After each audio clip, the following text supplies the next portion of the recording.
Manipur Gimia Maruoina, Mahiroi Amadi Ojasingna, Matam Kayagi Mamangdagi, demand Tauduna Lakpa, Manipur University campus Manung de Ladiba, Assam Rifles Camp Louthokle Haibo Kholau, Nasilingak na Tabakta Ontoraktuna, Mapamadu de Laiba, Assam Rifles Kangbu Hongdok Pahokre, Puariga Sago Nariba Mafamadu, Lupakoti, Kunchang Nasemgat Lagani Hairi, Hiramasigi Matangda, SKTV News Chief Reporter Ketrimayum Premchandagi, Akanaba Pauda Mama.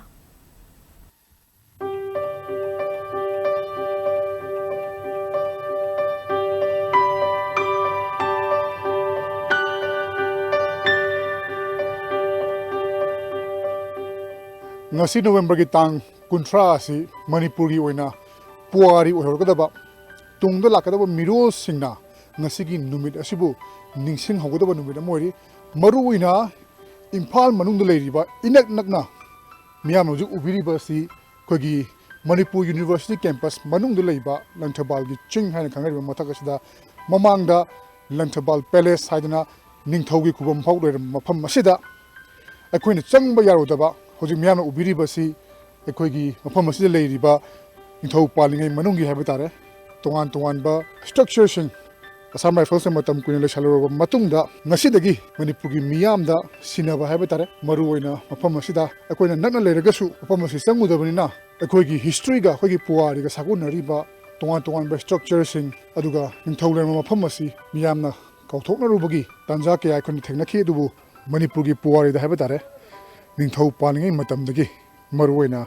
ningthau gambir singna mafam asida mahaki konung sadana leirami haiba wari asi leirabasu inak nakna mafam asi kogi miyamna changlaga uruba yenguba phangdaba adubu ngasidagidi hariba mafam asida leiramba Assam Rifles sing hongdokhrabadina miyamna changduna yengba yargani Musugi Mairoi Sing Show from Sidahitare, members sing Maruina Musugi Saitagi Shuabitare, Matam Kagi Mamang Dagi, MU campus Manung Dagi, Assam Rifles, Louthokle, Pitibigi Ladiba, Akogi University Coding Makta, Asugumba campus Manunda, military force Tamasi, Tamadi Hibanichimo from Sujum from Wakanda, Tongan pressure Mam Pishan Malaki, Wangashidagi, high pressure to Tabak on Torapada Kari Hibin. Yam nungai haijaba tare khoi sumaina mahai sang hai tare sigi campus sida leiba paramilitary force na chingba lesin base khoi gi mairoi singda yam namak khoi da yam risk leiba hai tare khoi da yam khoi gi academic ki oiba thabak thorom tawbada khoi da yam na khudong thiningai oiba khoi yam pakhatchaba ama oi adubu khoi gi musu amadi Manipur University da laibiriba tongan ba section singda laibiriba oja sing amadi tongan ba akoiba sida laibiriba praja mayamna Koigi oiba historical site se kan view amadi university campus tagi siguma paramilitary force Louthokle piwana matam sangai mamangdagi akoina tanaduna lakpa koigi demando ngasi sumaina thabak tom thok pirakpada koi yamna nungai pokchai amadi koigi oiba historical site se hena koigi hana koigi ipai pu singna lemba mafam singse koina yokhattuna koi se kanano koigi ipai pu se kanano kamai torami habadu hena koigi makha taba generation singda masak takpada siguma mafam sigi sauba thodang lei Manipuri research ki tung koina lakadaba koigi miron civilization singda akoigi haurakliba miro singda khanganabagi anau macha ama oinabagi koigi lambi do khongthangjanmane khalle Miyamna pamba thaurang ama thausilama madu thabak to ontoki hairabadi understanding ama lenaba mathau tai puariga sagonaraba mafam asidagi Assam Rifles lehendanaba harakiba singadu ningthina tanaraba matungda makoigi shulefam ama sillaga mafam asi Manipur miyamda amukhana sinabagi thaurang asi pakhalakpani haina Assam Rifles ki camp shift toba hongdokpagi thorma sarugla khiba Chief Minister Louthokle Birena phongdokhe Moi security ki kari ki leiro me amse loine dismantle tawga hani ani bale me amse fajana shambalaka masigi da mukta koi proposal thare art and culture de tourism department art and culture ka tana ka koi around 20 crore hoje koi madu sanction tawga leiro bane paisa di funding release tawtri aduga 20 crore di sanction tawga leiro bane masile da ina pambasi Manipur University ki library ba aduga jog ma hotel hoy akhang ba maya hana gi sila leina mi kari no kari mang khade kari ko ne sabat pe ari basing dina sok ta thamaka na samjal la kari do si hai do roda sing da di foi advice lo jeni ai no ai ba ba ma tam jage ko Manipur ki museum State Museum le ꯑꯗꯨꯕꯨ ꯍꯧꯖꯤꯛꯀꯤ modernisation ꯇꯧꯕꯒꯤ step ꯑꯃ ꯑꯩ chief secretary ꯑꯩꯒꯤ ꯕꯤꯅꯤꯠꯀ ꯇꯧꯔꯒ ꯑꯩꯈꯣꯏ ꯈꯟꯅꯔꯒ ꯂꯧꯈꯠꯄꯅꯤ ꯑꯗꯨꯅ ꯍꯧꯖꯤꯛ ꯑꯩꯈꯣꯏꯒꯤ ꯑꯁꯤꯗ ꯒꯝꯚꯤꯔ ꯁꯤꯡ ꯃꯍꯥꯔꯥꯖꯀꯤ ꯂꯩꯔꯤꯕ ꯑꯩꯈꯣꯏꯒꯤ ꯁ꯭ꯇꯦꯆꯨ ꯈꯤꯜꯂꯒ ꯂꯩꯔꯤꯕ ꯀꯥꯟꯆꯤꯄꯨꯔꯒꯤꯁꯦ ꯃꯁꯤꯗ ꯑꯩꯈꯣꯏ ꯃ꯭ꯌꯨꯖꯤꯌꯝ ꯑꯃ ꯑꯗꯨꯒ ꯍꯤꯁꯇꯣꯔꯤꯀꯦꯜ ꯕꯦꯛꯒ꯭ꯔꯥꯎꯟ ꯐꯖꯅ ꯌꯥꯎꯕ ꯀꯔꯝꯕ ꯃ꯭ꯌꯨꯖꯤꯌꯝꯅꯣ ꯍꯥꯏꯔꯀꯥꯟꯗ ꯁꯄꯣꯁ ꯒꯝꯚꯤꯔ ꯁꯤꯡ ꯃꯍꯥꯔꯥꯖ ꯍꯥꯏꯔꯀꯥꯟꯗ ꯒꯝꯚꯤꯔ ꯁꯤꯡ ꯃꯍꯥꯔꯥꯖꯒꯤ ꯃꯥꯏ ꯐꯣꯇꯣꯁꯦ ꯇꯛ ꯅꯝꯃꯀꯥꯟꯗ ꯃꯥꯏ ꯍꯤꯁꯇ꯭ꯔꯤꯁꯦ ꯁꯔ ꯃꯊꯣꯝꯗ ꯑꯗꯨꯝ ꯊꯣꯛꯆꯕ ꯇꯤꯀꯦꯟꯗ꯭ꯔꯖꯤꯠ ꯍꯥꯏꯔꯀꯥꯟꯗ ꯇꯤꯀꯦꯟꯗ꯭ꯔꯖꯤꯠꯀꯤꯁꯤ ꯅꯝꯃꯀꯥꯟꯗ ꯑꯗꯨꯝ ꯃꯥꯒꯤ ꯐꯣꯇꯣꯒ꯭राꯐ ꯃꯥꯒꯤ ꯑꯦꯛꯁꯟ ꯃꯌꯥꯝ ꯑꯃꯁꯤ ꯇꯧꯕ ꯑꯗꯨꯒꯨꯝꯕ ꯃꯈꯜꯒꯤ ꯃꯣꯗꯔꯟ ꯇꯦꯛꯅꯣꯂꯣꯖꯤꯒ ꯂꯣꯏꯅꯅ ꯑꯩꯈꯣꯏ ꯃꯗꯨꯒꯤ ꯃ꯭ꯌꯨꯖꯤꯌꯝ ꯑꯃ ꯑꯩꯈꯣꯏ 40 crore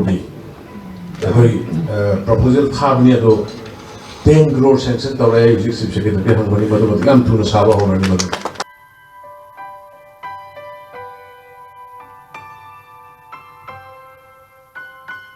ꯃꯁꯤꯒꯤ ꯂꯝꯕꯤ ꯑꯁꯤꯅꯤ ꯑꯩꯈꯣꯏꯒꯤ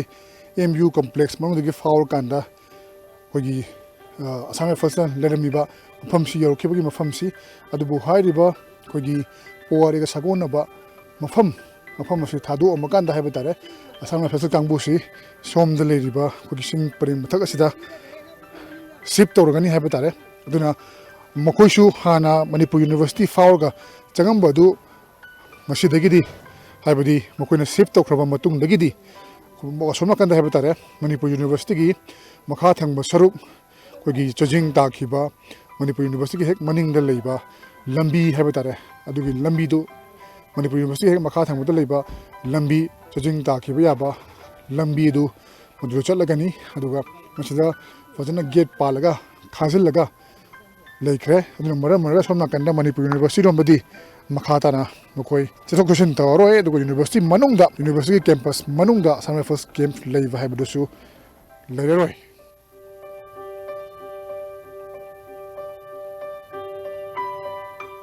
ꯍꯧꯖꯤꯛ ꯍꯧꯖꯤꯛꯃꯛ ꯂꯩꯔꯤꯕ ꯐꯣꯔꯠ ꯑꯁꯥꯝ ꯔꯥꯏꯐꯜꯁ ꯂꯪꯊꯕꯥꯜ ꯄꯦꯂꯦꯁꯇꯒꯤ ꯆꯠꯈ꯭ꯔꯕ ꯃꯇꯨꯡ ꯍꯥꯏꯕꯗꯤ ꯃꯈꯣꯏꯒꯤ ꯁꯤꯞ ꯇꯧꯕ ꯃꯈꯣꯏꯒꯤ ꯄꯣꯠꯆꯩꯁꯤꯡ ꯑꯁꯤ ꯍꯣꯡꯗꯣꯛꯈ꯭ꯔꯕ ꯃꯇꯨꯡꯗ ꯃꯃꯥꯡꯉꯩ ꯃꯇꯧꯒꯨꯝ ꯃꯅꯤꯄꯨꯔ ꯌꯨꯅꯤꯚꯔꯁꯤꯇꯤꯒꯤ ꯂꯝꯕꯤ ꯑꯁꯤꯗ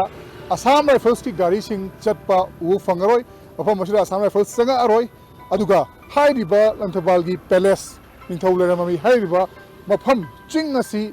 ꯃꯤꯌꯥꯝꯅ ꯇꯨꯡꯒꯤ ꯃꯤꯔꯣꯜꯒꯤꯗꯃꯛ ꯑꯩꯈꯣꯏꯒꯤ ꯁ꯭ꯇꯗꯤ ꯇꯧꯕ ꯑꯗꯨꯒ ꯑꯩꯈꯣꯏꯅ ꯌꯣꯛꯈꯠꯄꯗ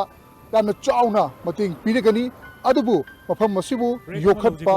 ꯃꯁꯤꯕꯨ ꯑꯐꯕ ꯐꯖꯕ ꯃꯐꯝ ꯑꯃ ꯑꯣꯏꯍꯟꯕ ꯍꯥꯏꯕꯁꯤ ꯑꯩꯈꯣꯏ ꯄꯨꯝꯅꯃꯛꯀꯤ ꯊꯧꯗꯥꯡ ꯂꯩꯔꯤ ꯃꯁꯤꯗ ꯂꯩꯉꯥꯛꯅꯁꯨ ꯑꯍꯦꯟꯕ ꯃꯤꯠꯌꯦꯡ ꯆꯪꯒꯅꯤ ꯍꯥꯏꯔꯤ ꯑꯗꯨꯅ ꯃꯐꯝ ꯑꯁꯤ ꯌꯣꯛꯈꯠꯇꯨꯅ ꯃꯅꯤꯄꯨꯔꯒꯤ ꯑꯣꯏꯕ ꯄꯨꯋꯥꯔꯤꯁꯤꯡ ꯍꯧꯔꯛꯀꯗꯕ ꯃꯤꯔꯣꯜꯁꯤꯡꯗ ꯈꯪꯍꯟꯕꯗ ꯆꯥꯎꯅ ꯃꯇꯦꯡ ꯄꯥꯡꯒꯗꯧꯔꯤ SKTV ꯅ꯭ꯌꯨꯁꯀꯤꯗꯃꯛ ꯄꯥꯎꯔꯝꯖꯔꯤꯕ ꯈꯦꯇ꯭ꯔꯤꯃꯌꯨꯝ ꯄ꯭ꯔꯦꯝꯆꯥꯟ ꯃꯅꯤꯄꯨꯔ ꯌꯨꯅꯤꯚꯔꯁꯤꯇꯤ ꯏꯝꯐꯥꯜ